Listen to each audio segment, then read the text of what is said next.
MSME मंत्रालय के सहयोग से लॉयड इंजीनियरिंग कॉलेज में 2 दिवसीय वेंडर डेवलपमेंट प्रोग्राम और प्रदर्शनी का आयोजन किया जाएगा। इसी सिलसिले में कॉलेज में एक प्रेस कॉन्फ्रेंस का आयोजन किया गया। मेरे को लगता है जो इसका इम्पॉर्टेंट एस्पेक्ट है वो इम्पॉर्टेंट एस्पेक्ट ये है, इंडस्ट्री है, गवर्नमेंट है और इंस्टीट्यूट है। आज की डेट में जैसे आज के परिप्रेक्ष्य में देखते हैं जो भी हमारे यंग यूथ हैं उनको जॉब की और जो स्किल है उसकी बहुत ज़रूरत है। तो इसी के क्रम में मैं समझता हूँ कि as a institutions we are providing the space and creating a bridge among industries and the government wherein the student can also participate और वो देख सकते हैं किस टाइप की इंडस्ट्रीज होती हैं और एक इंडस्ट्री उनके कैंपस के अंदर आ रही है जो उनको बता रहे हैं कि हम क्या काम करते हैं और कैसे वो अपने को स्किल डेवलप कर सकते हैं और क्या उनकी रिक्वायरमेंट होती है। तो ये तो एक कॉलेज पर्सपेक्टिव है, इसी के साथ ये इंडस्ट्री पर्सपेक्टिव है और इसी के साथ गवर्नमेंट पर्सपेक्टिव है। तो मेरे साथ आज डायरेक्टर एमएसएमई हैं आर.के. भारती जी और मेरे साथ प्रदीप मित्तल जी हैं जो चेयरमैन हैं FIC की। तो मैं कॉलेज की तरफ से उनका बहुत बहुत स्वागत करता हूं और उनसे अनुरोध करता हूं कि कॉलेज का पक्ष तो मैंने बताया कि कॉलेज का काम ये है कि ब्रिज करना और बच्चों को ये एक प्लेटफॉर्म प्रोवाइड करना जहां वो इंडस्ट्री से इंटरेक्ट कर सकते हैं और गवर्नमेंट एमएसएमई से भी इंटरेक्ट कर सकते हैं। अब मैं अनुरोध करूंगा प्रदीप मित्तल जी से और आर.के. भारती जी से तो वो भी बात रखें और इसका पर्पस समझाएं कि क्या पर्पस है। आप स्टार्ट कीजिए, कोई बात नहीं, आप बड़े अरे आप धन्यवाद राजीव जी। पहले मैं आप सबका धन्यवाद करता हूँ अपने प्रेस बंधुओं का जिन्होंने समय निकाला और हमारे इस प्रयास के लिए साक्षी बने। बड़ा अच्छा संयोग है ये कि हमारे माननीय प्रधानमंत्री जी जिनका एक made in India, made by India and made for India प्रयास चल रहा है, जिस सपने को वो साकार करना चाहते हैं उसका एक छोटा सा बीज के तौर पे हम इस इवेंट को देख सकते हैं। नॉर्मल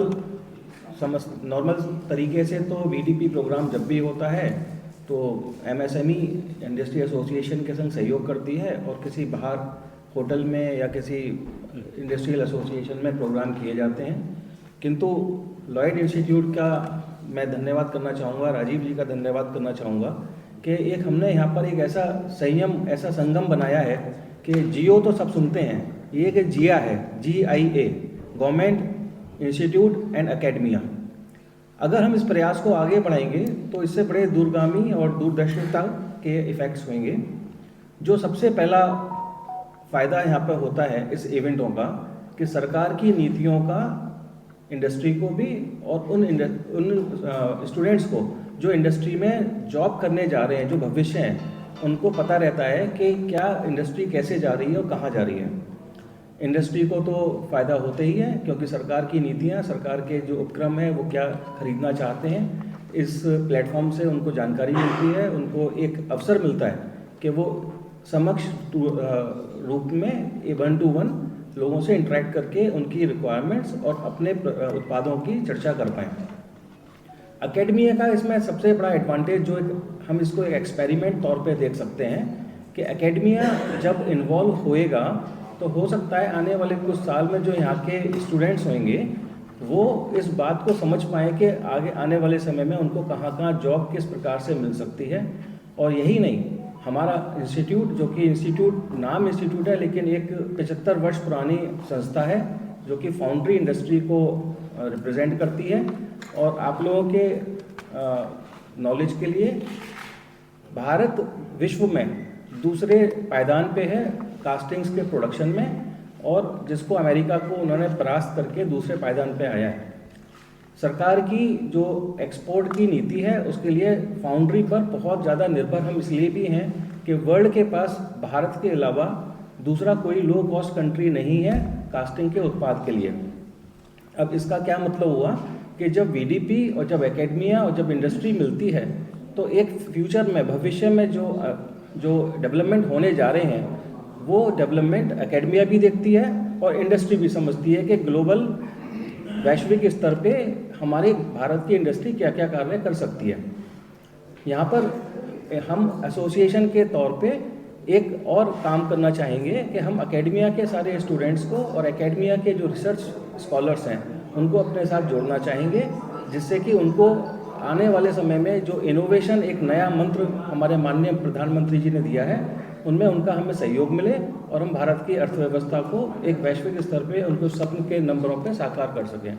मीडिया के बंधुओं, ये एक बहुत अच्छा सहयोग है कि हम लोग यहाँ मिलकर एक वेंडर डेवलपमेंट प्रोग्राम कर रहे हैं। बेसिकली होता क्या है कि वेंडर डेवलपमेंट प्रोग्राम आप लोग भी जानते हैं कि जितने भी हमारे CPSUs हैं, मैं आपकी जानकारी के लिए बता दूं कि करीब 316 CPSUs हैं भारत में और उसमें से 271 के करीब लाइव हैं। और वो CPSUs प्रोक्योरमेंट करते हैं और प्रोक्योरमेंट में जैसे हमारे यहाँ हम ग्रेटर नोएडा में आए हैं, तो ग्रेटर नोएडा में हम फ्यूचर देख रहे हैं, हम भविष्य उसका देख रहे हैं कि ये एक बहुत बड़ा संयोग है कि आज ग्रेटर नोएडा में एकेडमिया हब है, मोर देन 80 कॉलेजेस और यूनिवर्सिटीज़ हैं यहाँ पे। दूसरा यहाँ पे इंडस्ट्री हब है, यहाँ पे कम से कम मोर देन 6000 इंडस्ट्रीज़ यहाँ स्टेब्लिश हो चुकी हैं और आगे बढ़ रही हैं। बहुत सारी बड़ी इंडस्ट्रीज़ हैं जिनके एंसेलरी के रूप में वो या अब हमें ये आता है कि बड़ी कंपनीज अपने माल को खरीदती कैसे हैं, लेती कैसे हैं। एक छोटा एंटरप्रेन्योर वो कैसे समझे कि मैं होंडा को कैसे अपना माल सप्लाई करूं, मैं मारुति को कैसे अपना माल सप्लाई करूं। अब मुझे पता ही नहीं है कि होंडा क्या माल लेती है।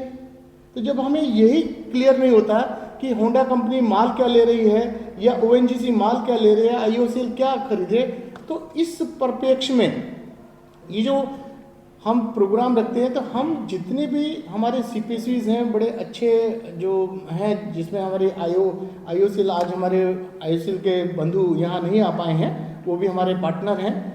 IOCL अपने साल भर में कितना प्रोक्योरमेंट करती है, जैसे ONGC, गेल, भेल, ये जितनी भी एजेंसीज हैं हमारी, वो सब कुछ खरीदती हैं। आप ये ना सोचें कि मैं अगर कपड़े का व्यापारी हूँ, ये सोचें कि भी मैं तो एक छोटा सा प्लास्टिक बनाता हूँ या मैं एक छोटा सा नट बोल्ट बनाता हूँ या मैं मोमबत्ती बनाता हूँ। तो एक मोमबत्ती की रिक्वायरमेंट भी IOCL में हो सकती है या एक मोमबत्ती की रिक्वायरमेंट ONGC में हो सकती है। वो कैसे